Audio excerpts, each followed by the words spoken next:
Salut tout le monde, c'est Petit Ninja, on se retrouve aujourd'hui pour une nouvelle vidéo, un unboxing particulier puisque c'est encore un kit non Gundam qu'on va présenter aujourd'hui. C'est le Metal Gear Rex Black Version, donc que ma petite soeur m'a offert, merci beaucoup, hein, c'était un cadeau d'anniversaire, ça me fait très plaisir.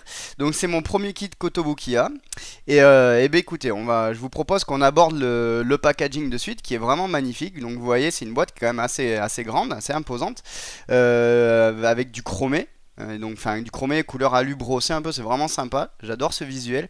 Donc on retrouve une grosse illustration du Metal Gear Rex, donc qui est le boss final de Metal Gear Solid, premier du nom, qui était sorti sur PlayStation 1. C'est un kit au 1 centième. Et donc c'est l'édition Black, puisqu'avant il y avait l'édition classique qui était plus dans les tons de vert kaki, couleur armée quoi. Donc c'est un kit Kotobukiya, on vous met donc des petites précautions avant de commencer, puisqu'il y a des petites pièces. L'illustration c'est par Yoji Shinkawa, et après on vous dit donc modeling by Katsuhiko Ori et Yasunori Shimizu. Ouais, j'adore parler japonais, c'est excellent. Voilà, donc vous avez le petit logo Metal Gear Solid en haut. Et puis, bah, écoutez, on va aborder les faces de la boîte, le temps juste de recadrer. Donc sur une des faces, on va retrouver la planche de décal qui est disponible dans ce kit. Donc vous voyez qu'il y en a quand même pas mal, avec différents Kenji, donc ça c'est sympa. On a deux visuels du Metal Gear Rex, donc vous voyez qu'il a en plus une petite action base, un petit socle qui est fourni avec dans le kit, c'est vraiment sympathique. Le code couleur est vraiment sympa, on voit que c'est noir-gris un peu en fait, c'est pas vraiment un noir profond, avec des touches de brun, et c'est vraiment sympa quoi. Ensuite vous avez quatre petites figurines qui sont disponibles dans le kit, donc vous avez Liquid Snake qui est le pilote, Solid Snake son frère entre guillemets jumeau, puisque ce sont des clones en fait, pour ceux qui connaîtraient pas Metal Gear Solid. Donc Solid Snake lui a un lance-roquette téléguidé pour en fait se confronter au Metal Gear Rex. Et ensuite on a deux figurines de Grey Fox, le ninja cyborg donc de Metal Gear Solid 1, un en version combat avec une espèce de canon fixé au bras, et la version où il a un bras coupé, où il se fait écraser par un Metal Gear, donc ça permet de faire une petite scène type un peu diorama, c'est assez sympa. Voilà.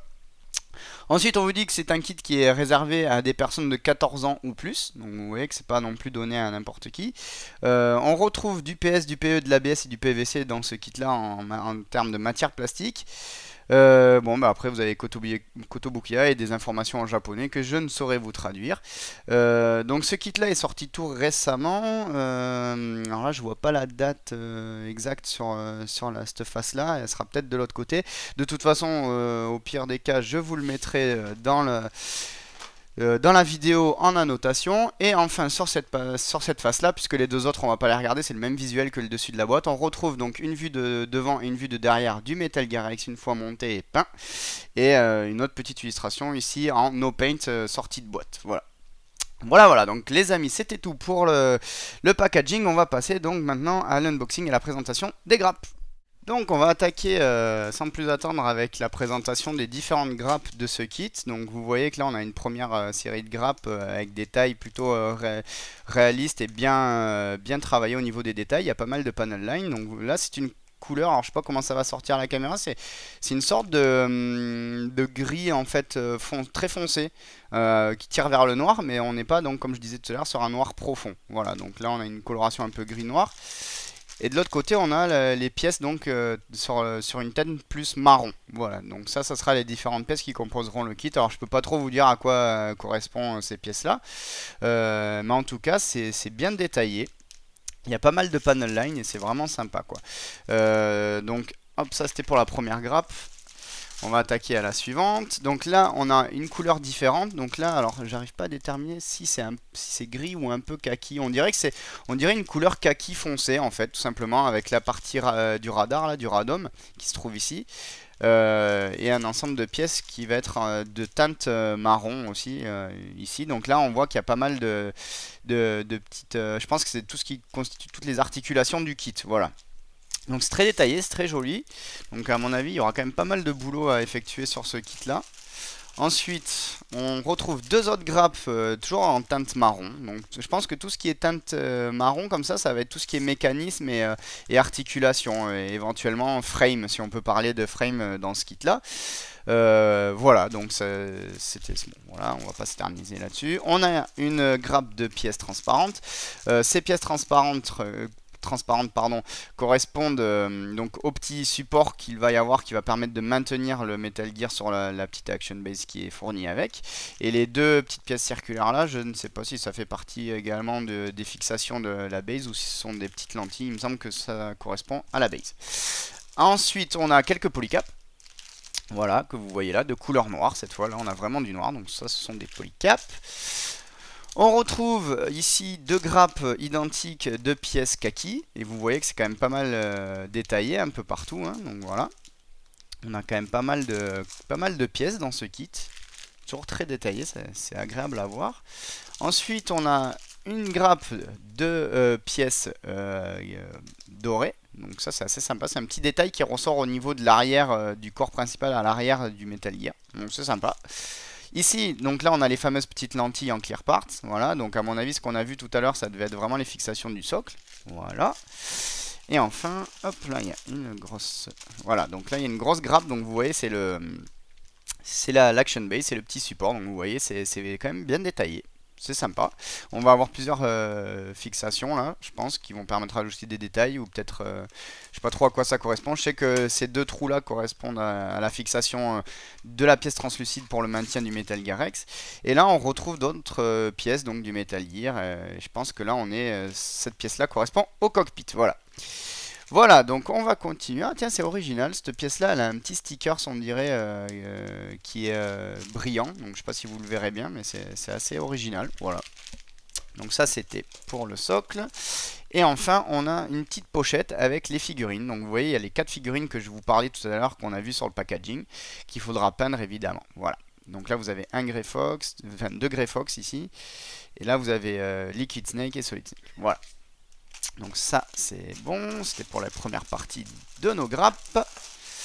Ensuite on a une grande poche de grappes avec une grande grappe, justement deux grandes grappes. Donc là vous voyez on revient sur des pièces plus grises, et on dirait que c'est légèrement violet même. Un petit reflet violet. Donc là on va voir le corps principal du Metal Gear. Là je pense que ça doit être des parties soit de la tête, soit des jambes. Là on a une partie du radome, voilà. Et vous voyez que c'est très détaillé, il y a pas mal de panel line. Là c'est la tête, voilà. Et donc ça doit faire partie du haut des jambes ou du corps principal du Metal Gear Rex, voilà. Et il y a des panneaux et c'est quand même bien détaillé, il y a des panel line partout. C'est vraiment un kit qui est super bien détaillé. Ensuite on a encore une poche avec pas mal de pièces, des grandes grappes. Donc là, à mon avis, on est toujours sur la même teinte, donc l'espèce de gris un peu violet. Donc là, je pense que il s'agit essentiellement de parties d'armure au niveau des jambes du Metal Gear. Et là, donc c'est le canon à rampe, le canon à rampe magnétique. Voilà. Donc toujours très détaillé, il y a pas mal de panel line, c'est vraiment sympa, quoi. Ensuite, dernière grande grappe. Donc il y en a, enfin dernière grande poche de grappe, il y a 2 grandes grappes dedans. Toujours la même couleur, donc on est toujours sur des éléments d'armure, je pense.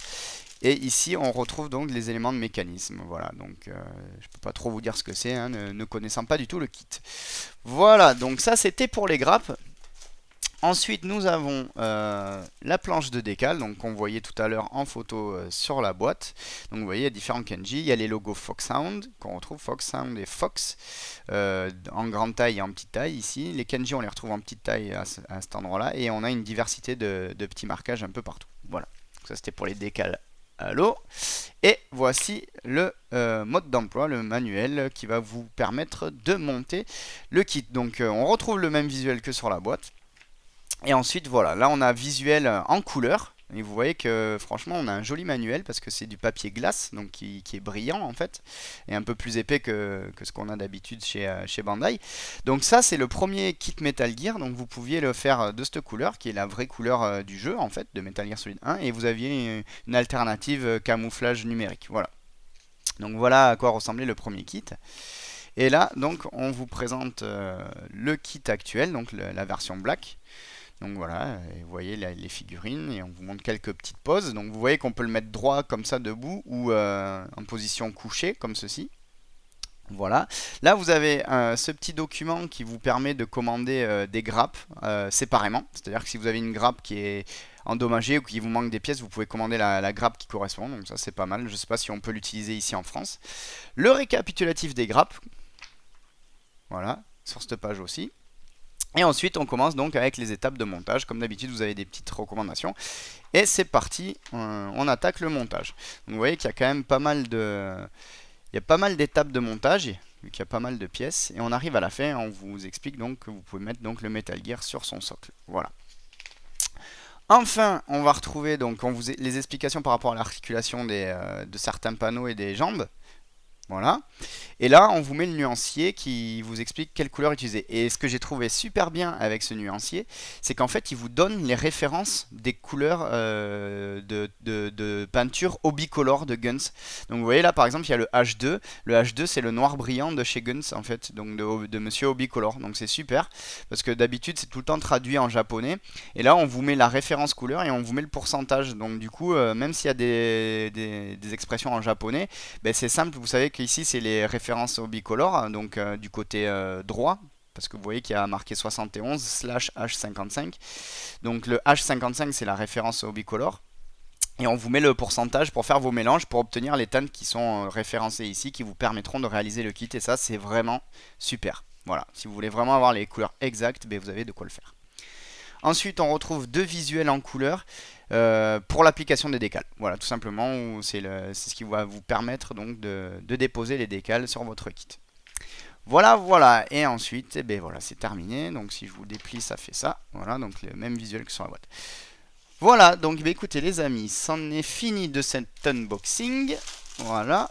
On va faire une petite ellipse parce que j'ai quand même quelques trucs à vous dire avant de nous quitter. Donc les amis, tout ça pour vous dire, avant qu'on se quitte, que comme vous le voyez à l'écran, le Sazabi est quasiment terminé, la peinture, le gros de la peinture est fini, il restera un peu de weathering et la dépose, la pose des décals à réaliser. Donc il est presque fini. Et juste à côté, ce que vous voyez en tout petit, c'est donc le kit de la Ducati Panigale que j'ai commencé aussi, que je vais pouvoir continuer. Donc ça sera pour la suite des vidéos. Et ensuite je voulais aussi vous parler de quelque chose d'autre qui pourrait vous être fort utile, puisqu'il s'agit donc de vernis. On va parler vernis. Donc hop, qu'est-ce que c'est que ça? Donc là vous allez me dire, ouais, du Please Sol Plus, mais c'est pour nettoyer le sol, c'est un produit ménager. Ben tout à fait, c'est exactement ça, c'est un produit ménager, mais en fait il s'agit d'un vernis acrylique brillant que vous pouvez trouver dans les grandes surfaces. Alors ici nous dans le sud on le trouve sous l'appellation Sol Plus de Please, et dans le nord c'est plus connu par sous le nom de Clear en fait, K-L-I-R. Et alors pour ceux qui connaissent, donc vous savez ce que c'est que le Clear. Ceux qui ne connaîtraient pas le Clear, eh bien, en fait c'est un fameux nettoyant pour sol qui est un vernis brillant, donc acrylique, ce que je disais tout à l'heure, qui est utilisé dans le maquettisme, donc qui est pulvérisé à l'aérographe et qui permet donc de vernir les kits et à un moindre coût, puisque là par exemple pour le Sol Plus il y en a pour à peu près 4,20 € et il y a 1 litre de produit. L'avantage qu'il y a aussi, mis à part que c'est pas cher, c'est que ça sent bon. Ça sent pas le vernis, ça pue pas, ça sent bon vu que c'est un produit d'entretien. Donc bien entendu, il y aura un tuto qui sera dédié à l'utilisation du Sol Plus. Il faut que je fasse d'abord des essais. Donc quand j'aurai fait mes essais et que je me serai familiarisé avec ce nouveau type de produit, je vous ferai un petit tuto dessus. Donc il faut savoir que ce produit-là, donc c'est un vernis brillant, mais il peut être aussi utilisé pour faire du vernis satiné ou du vernis mat. C'est-à-dire qu'on va utiliser un autre produit qui s'appelle alors c'est le Flat Base. Et le Flat Base, c'est un produit matifiant. Et en fonction donc de la proportion de Flat Base que vous allez utiliser avec votre Please ou votre Clear, vous permettra d'obtenir un rendu satiné ou mat, pardon. Voilà, ce qu'il faut savoir c'est que lorsqu'on utilise ce produit là, ça peut encrasser votre aérographe. Donc soit vous le rincez immédiatement à l'eau ou à l'alcool, soit vous utilisez le pire ennemi du Clear et donc du Sol Plus, c'est le Glanzer. Et alors le Glanzer, vous le voyez, c'est marqué en gros dessus, c'est du décapant. Donc en fait, ça va vous permettre de décaper votre aérographe une fois que vous aurez utilisé votre Clear ou votre Sol Plus, puisque c'est la même chose. Mais aussi de décaper vos pièces, puisque ça décape très bien le vernis sur les pièces, mais aussi les peintures acryliques. Vu que c'est un vernis acrylique, ça décape aussi les peintures acryliques. Donc si vous voulez décaper des pièces, parce que par exemple vous avez foiré votre peinture ou qu'elle ne vous convient pas, vous pouvez faire un bain de Glanzer ou un bain à ultrasons avec du glanzer. Je vous renvoie vers la vidéo de Zenkuro qui explique ceci. Et vous obtiendrez des pièces donc dépourvues de peinture. Voilà, tout simplement. Donc ça sera en gros la suite des vidéos. Il y aura du Sazabi, de la Ducati et des tutos sur le Sol Plus et le glanzer. Voilà. Bah écoutez les amis, on va se quitter là-dessus. Je tenais à vous dire que j'ai aussi ouvert un blogueur, donc un blogspot, Hobby Ninja. Donc si vous le recherchez, c'est Hobby Ninja Gunpla. Donc il y aura des petits articles, des photos dessus. Et prochainement il y aura aussi l'ouverture, alors c'est à confirmer, mais il y aura l'ouverture d'un site internet Hobby Ninja aussi. Et je remercie encore une fois un de mes abonnés qui s'est gentiment proposé pour le réaliser. Donc merci beaucoup encore. Par ailleurs, on a dépassé les 400 abonnés. Merci beaucoup à tous de votre soutien et d'être si nombreux, ça me fait énormément plaisir. Ce que je voulais aussi vous dire avant qu'on se quitte, c'est que sur la page Facebook, je publie énormément d'informations. Donc n'hésitez pas à vous abonner à la page Facebook, à la liker, puisqu'il y a énormément d'infos qui circulent dessus. Alors après, je suis conscient qu'il y a des personnes parmi vous qui n'ont pas Facebook ou qui refusent de s'y inscrire ou qui ne veulent pas tout simplement liker de page sur Facebook. Ça, je comprends. D'où l'ouverture de mon blogueur et prochainement, si ça se concrétise réellement, du site internet. Mais en attendant, pour les autres, si vous n'êtes pas encore sur la page Facebook, je vous recommande d'y aller puisqu'il y a quand même pas mal d'informations qui circulent dessus. Voilà, bah écoutez les amis, je vous remercie pour votre soutien. Un petit j'aime si ça vous a plu. N'hésitez pas à partager, à vous abonner si c'est pas le cas. Et je vous dis à très bientôt. Salut les amis.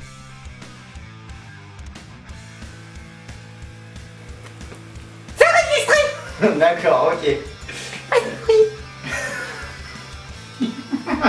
C'est horrible. Si ça commence comme ça, je vais avoir du mal à partir. Ah oh putain. Donc 1, 2, 3, nous irons au bois. Ça c'est le rituel. C'est le rituel. 1, 2, 3, nous irons au bois. Oui, ouais je veux bien, merci. Et voilà, c'est la bonne. Et salut tout le monde, c'est Petit Ninja. Voilà, ça y est, ça commence. Je recommence. 1, 2, 3, nous irons au bois.